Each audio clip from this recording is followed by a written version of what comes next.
from Chakravarti. In what way the faculty has to upgrade to meet the competencies required to inspire the students and come into to be an entrepreneur? Maybe could someone else repeat that because I'm not hearing it very well.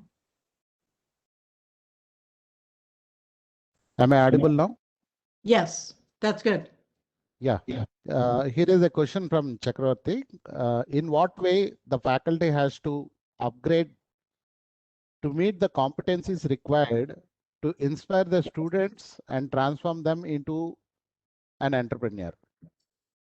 Oh, so how to take the students and turn them into entrepreneurs. So that's a very good question. Thank you. One of the things that you can do to help your students become entrepreneurs is to give them projects where they take on an entrepreneurial focus. So for them to think of a problem that needs to be solved or a product that people would want and how to build it, and give them the opportunity to have a practice of being an entrepreneur. What are they going to do about paying people? How are they going to get the people they need? How are they going to get the funding they need? But I think it's learning by doing. You don't want to just tell them, here's the things you need. You want to tell them, here's the things you need, and now let's practice. And so you practice in a small way so that you start to build the skills of being an entrepreneur. Does that make sense? Yes, ma'am. Okay, good. Other questions? I request all the participants, if you please post your questions in chat window either, or you can directly speak to the speaker by unmuting yourself.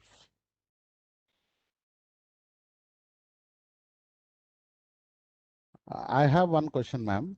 Yes. Yeah.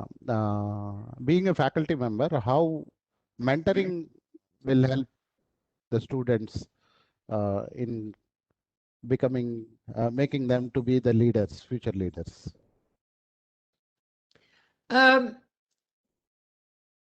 Encourage them to understand that it is not just their engineering skills that are going to take their career forward. Those are the entry point. The engineering skills that they will get are the things they need to get started. But over time, they will also need the skills of communications, negotiations, popping up to look at the big picture of things.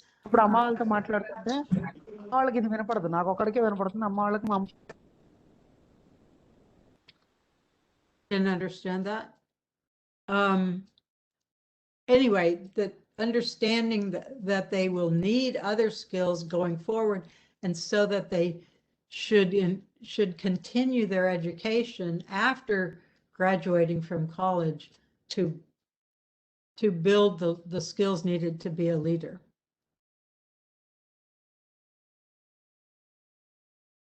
Thank you, ma'am. Thank you. Sure.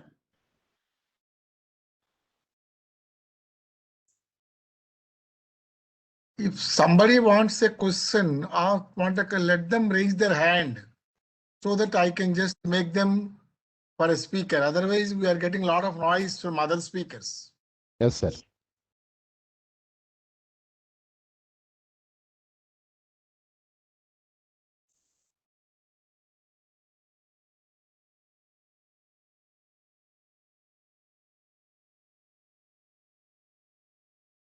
Somebody has raised the hand, sir. Aisha Hina.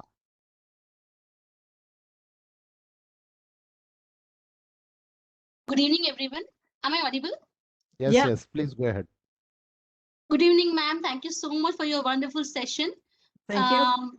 I am Aisha Hina, professor in KBN University, Karnataka, India, ma'am. My question is, can we have the changes in the curriculum itself so that we add a perspective so that students during their graduation, like for example, I am in an engineering college. So students, by the time they complete their graduation, the curriculum itself includes like preparation from the entrepreneur point of view or leadership point of view. Can we have a change in the curriculum only so that it becomes a part of their study? Because students focus on marks, students focus on scoring, so they will be wasting time after the graduation in learning all these aspects. So is there a provision that we build up the curriculum in such a way that they during their graduation only are coming up with all these perspectives, and they are building up their own career orientations also during their course of study only? Am I So clear, ma'am? I can't answer the question for your university, but I'll tell you what the University of Texas has done. Okay. About 10 years ago, the Dean of Undergraduate Studies decided that it would be useful for all students to have these sorts of skills that are not, it's not mainline engineering skills. It's not mainline skills of being a linguist or a philosopher. That's what. It's overarching skills. And so they instituted a program where students are required to take 1 or 2 or 3 classes in these topics, like how to be an entrepreneur or how to improve your communication skills or how to negotiate, things that are general topics, or, how to tell a story to improve your communicating skills. I told you a story about the chickens. That was a story. हे काय आहे समीक्षा @1234 आहे का So you have to, शिंदे@1427 वायफायचा password ना शिंदे@1427 I think somebody else are also unmuted, I think. Thank you very much, ma'am. We can think more over, like when we will be syllabus framing, I think I could put up these things in front of the board of examiners and all. Thank you so much, ma'am. Thank you. Yeah, I got to sure. learn a lot from you. Thank yeah, you, ma'am. good. Good evening, madam. Good evening. I am Dr. D.D. Shinde from Sandeep University, Nasik, India. I am Director Admissions, and I would like to know how universities can associate with each other. Like if I would like to take some assistance from your university for such type of courses or other courses, how we can go ahead? To whom should we contact? I don't know offhand, so I will follow up on that. And can Sudhir Kumar, can you send me the email of the participants and I can Hello. follow? Yes, I can follow up on that because I don't know the answer offhand, but I think that's a great idea. And I think it's facilitated by the fact that education plans are changing with the change that the pandemic brought. So I certainly think that's going to be easier going forward, but I'll be happy to look into that for you. Okay, madam. Thank you. Yeah.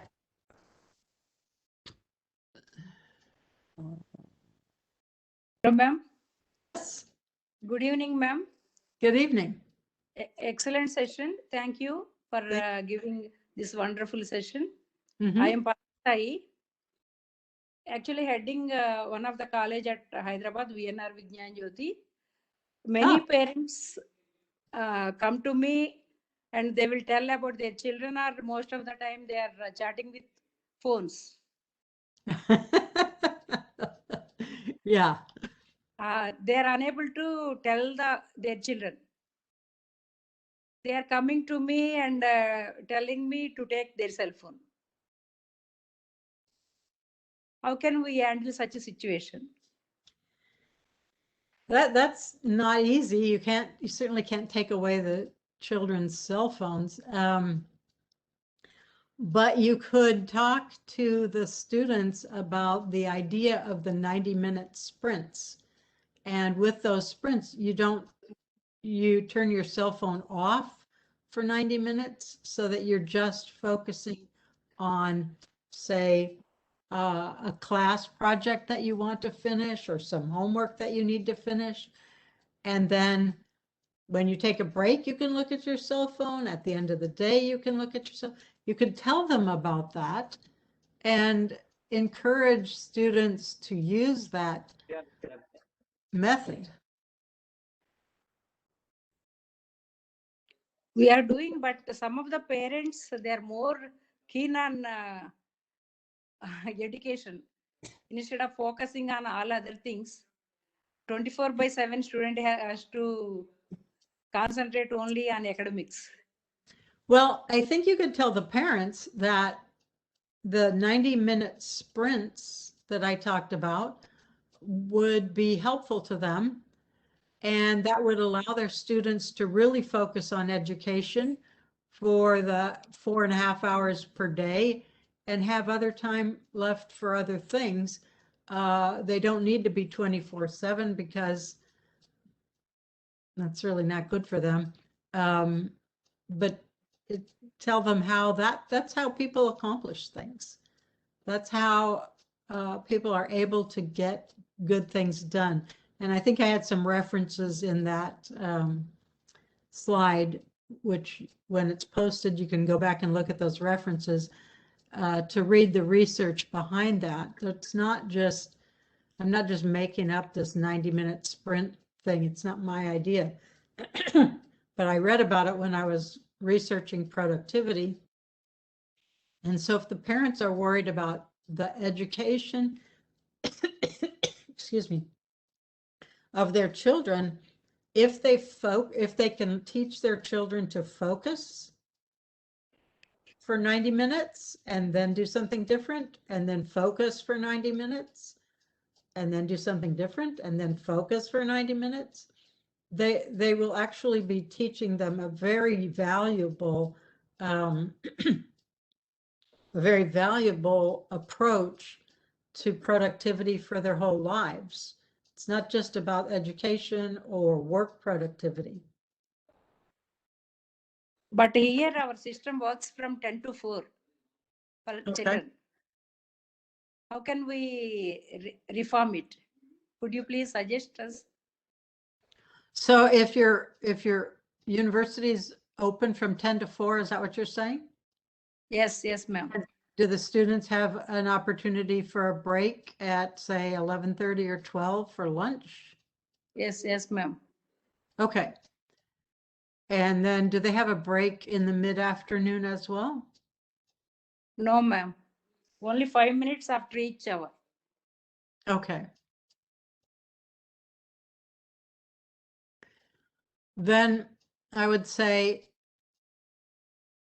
the students can be, if you explain the idea of really focusing during the specific time, focus and take away all distractions. And the distractions can be looking at text messages or checking email or checking websites. If they can focus on just that topic, they will be better off and they will not have to worry about learning after school. They will have learned during school. And then take the break, refresh their brains, let their brains wander, and then do it again in the afternoon, but you're just changing it from 90-minute sprints to 55-minute sprints with only a 5-minute break. And so the same process can be used with a different timing. Very good morning. Am I audible, ma'am? Yeah, I can hear you. Okay. I am Dr. Rao from Delhi. It was a very productive and informative session, very exhaustive and informative session that was delivered on various perspectives of the transition from engineer to reader. Yeah. It's very wonderful to understand the scope of engineer moving from the bottom of the pyramid to the top of the pyramid. Yeah. It really calls for a lot of challenges. Now, I have in fact already posted a few questions in the chat box so that you can read on, but I'll read it out for you because Okay, it I'm may not be trying possible. to find the chat box. Yeah. Since leadership is an elusive concept and engineering is an objective concept, how would you think, or how would you understand that every engineer, or let us say 1 in lakhs, could reach that pinnacle of leadership ladder, especially in the turbulence? Number one.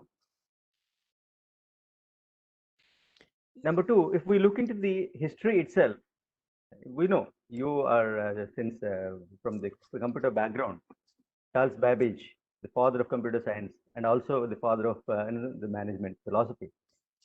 He himself couldn't face the kind of realities that a leadership requires,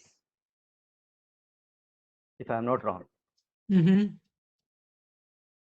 And let us say F.W. Taylor, very small time foreman, Mm-hmm. and he goes very to a tremendous height by giving some scientific principles, coming out with some scientific principles and innovating something like that.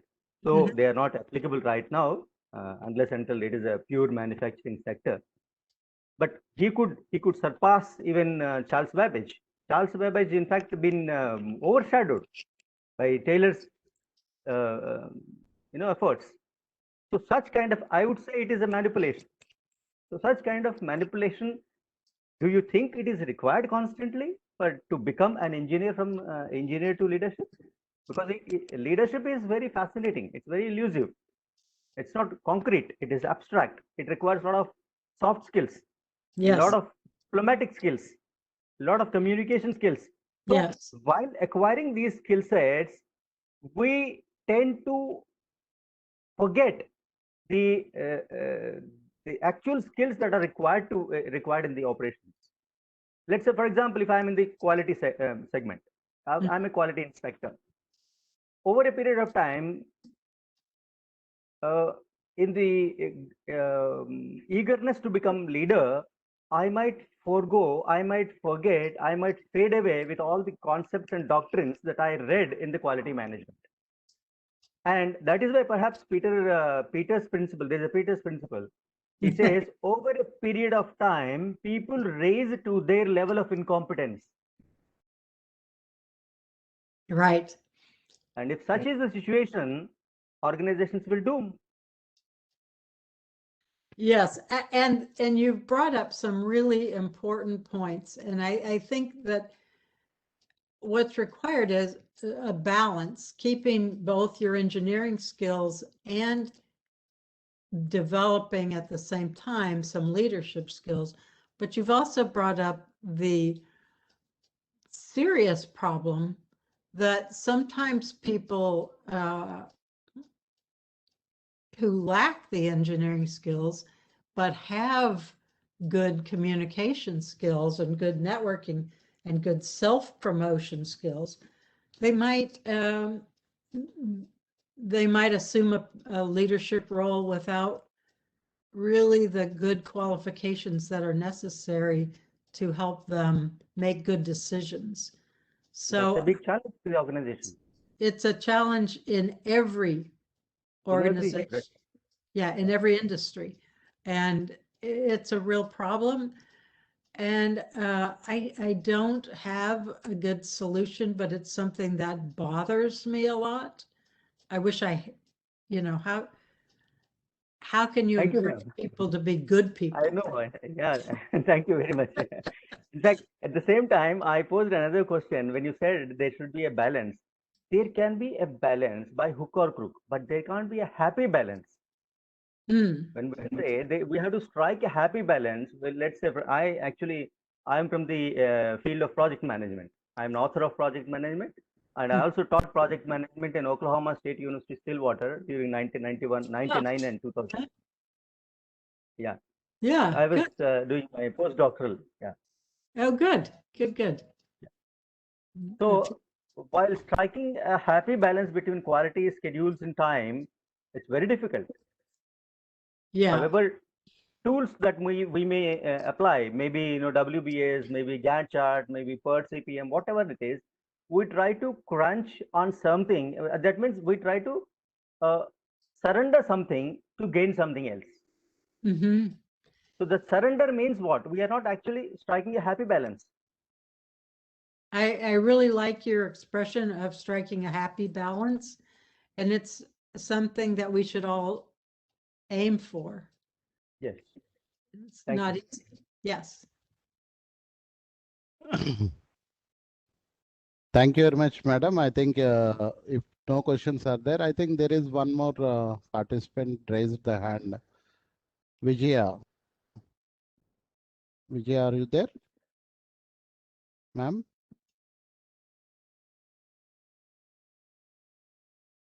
So,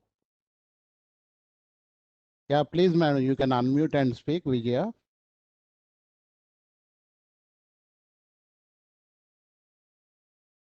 Good evening, ma'am. Thank you so much for your wonderful session. I'm Dr. Vidya, working as an assistant professor in Gayatri Engineering College, Visakhapatnam. Yeah, your session is very wonderful and very useful. One question is there a way we can assess or measure effective communication for our students? Okay, so how can you measure effective communication?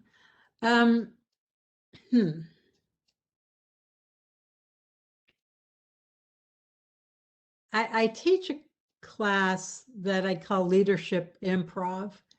And what we do is we practice, and we just in the way that improv comedians practice, we practice having a conversation about something, typically something difficult, and it's a communication skill. And then the others describe their reactions to the communication. And that's a very subjective, not objective measurement, but it actually works in terms of teaching the students how to be more effective in their communications and not lose trust, because that's what often happens is they lose trust. I'm not sure about having an objective way to measure effectiveness in communications, other than to get reports from the people who are part of the conversation, to get reports of how they perceived the communication. I don't have a good answer for your question, but it's certainly one that I would want to be able to improve on.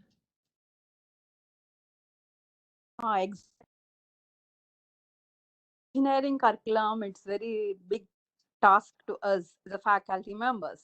Yeah. So this is the problem now we are facing in our curriculum. Yes. Okay. Thank you. Thank you so much.